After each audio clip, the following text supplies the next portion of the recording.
Hello guys, welcome back. Long time no see. So essentially I don't have much time to play ARK at the moment, and I'm pretty sure most of these rat holes I'm going to show you are going to be patched whenever I return, so I thought why not just give it to you, so you might get some enjoyment out of them. Some of these are only buildable on unofficial, but some of these can be built on official as well. There will be timestamps as well as official and unofficial tags for each of these in the description. The first rat hole is for official, and it's an underwater one, so you'll need vacuum compartments and whatnot to build here. Essentially, you want to go to the southwest corner of the ocean biome, so this huge thing, and then you find this pillar next to the bridge at 41, 46-ish, and then you go down here,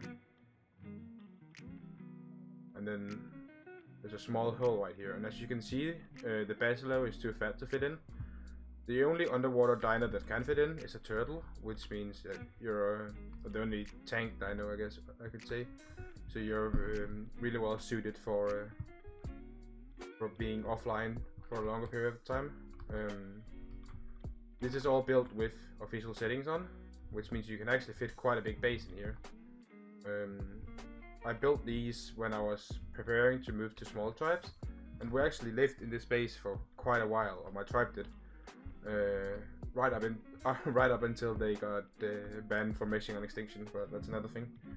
So essentially what they had and what I tried to recreate here was 2 floors with loot, and then 1 floor for like breeding stuff. They just uncryo rhinos and manas, which you can here, and breed them and then raise the babies. I don't think you can have anything bigger. You definitely can't have Rexes or Gigas or anything like that, but you could raise the babies in here up until a certain point. However, if you have a place to breed Gigas, it's probably better. Yeah, this base is, as most rat holes is, best suited for smaller tribes or solo players that just want to chill.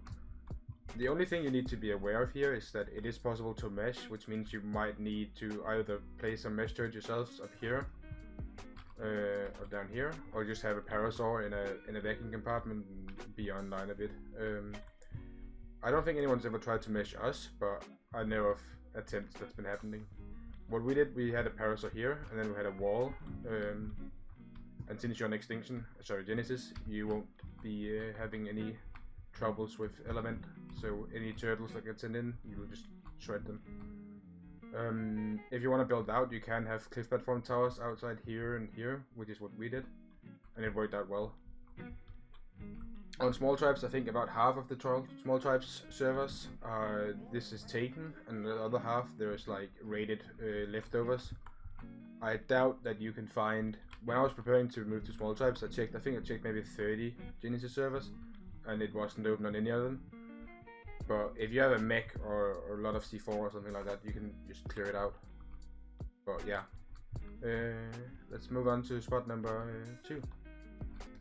Quickly before we continue, more than 98% of you guys watching aren't subscribed, so if you've enjoyed even some of my content, please consider subscribing. It truly helps me out a lot. Alright, third spot on the list, we are in the Volcanic area. You TP northwest and then you spawn down here. We're at around 67. The flying permission is right up here. Essentially what you want to do is you want to spawn in, you want to look for this long river, and then you want to follow that up and go to this puddle here with the 2 lava streams flowing down. You want to find this tree and the tree trunk. You want to go into the lava and then under this ledge. And there's a spot here where the lava doesn't hurt you, and you can see clearly, where you can build a small base. Well, not really a base, but more like a stash.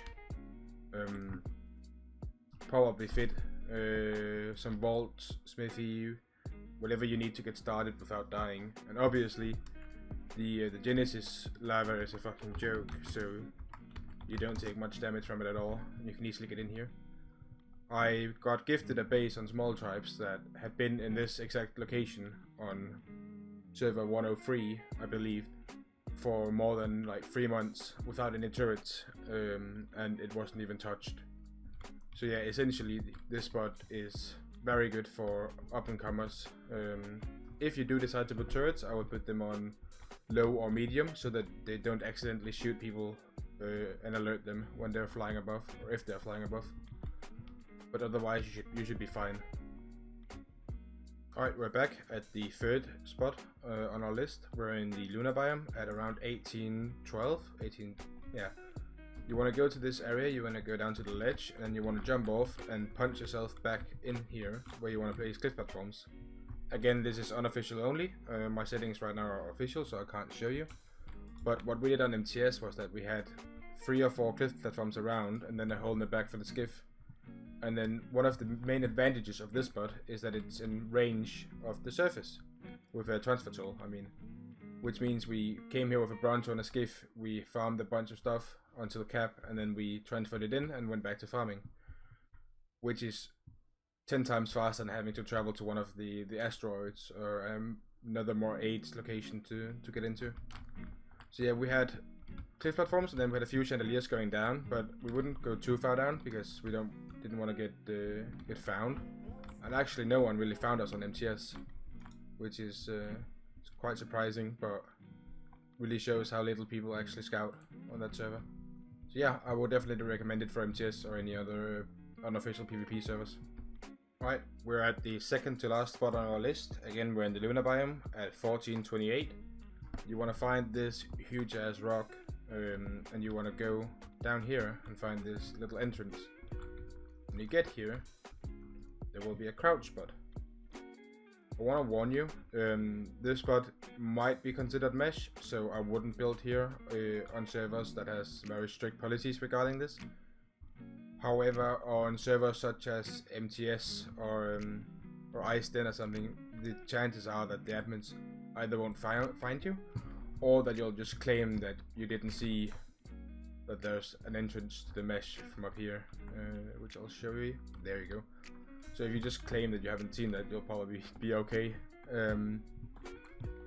But yeah, this spot is huge. You can't build here on official, only unofficial, but it is very, very strong, and it's probably my favorite spot of these for... that's actually my second favorite spot because of this mesh thing that might get you in trouble. And I wouldn't build in here on when I come down here MTS, for example, if you have the left border, bunch of important stuff, go in, and because it is a risk around here wherever you want. If you don't really care about that, this is possible on official, but I would very much advise you to do it on unofficial instead, if you can. You can make a very, very big base here. What we did on MTS is we actually clipped some stuff into the wall border for foundation support, which meant we managed to have an insanely big base. I'll actually put up a screenshot right now of the base that we had, and as you can see, we placed a few chandeliers around the outside, and then the dark sphere you see down in the bottom is our base. We had room enough for the 750 dino limit, or however much it was, with 2 rooms full of gigas. It was absolutely humongous, and we were in a war for the entire season, and no one could do anything, because the only thing you could realistically do is to skiff soak, and that's just not viable for this amount of turrets on this map. So yeah, basically this spot was absolutely insane. It's not as broken as the other ones, and it will require more work and upkeep, but if you have a big tribe or you're playing on unofficial with high gathering rates, this is by far the strongest of the locations, without being an actual mess spot as the last spot was. But yeah, I had tons of fun in this position, and I would absolutely live here again.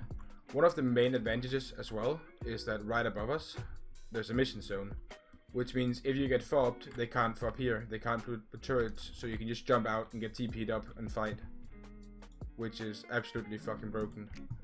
They can only fob on this side of the ravine, which also means you will have to spend 50% as you normally would on spam. Also, obviously, there's the mission right over there that you can either camp or you can clear. Whenever people do it, if you have a parasaur at the top layer of your house, they'll actually detect when the people go through this spot of the mission, which means whenever someone does the mission, you'll get a parasaur detection and you can go meet on them. So yeah, that was my list. I hope you're all staying safe in 2020. I'll try to post more regularly. I can't promise anything, but yeah, until then, goodbye.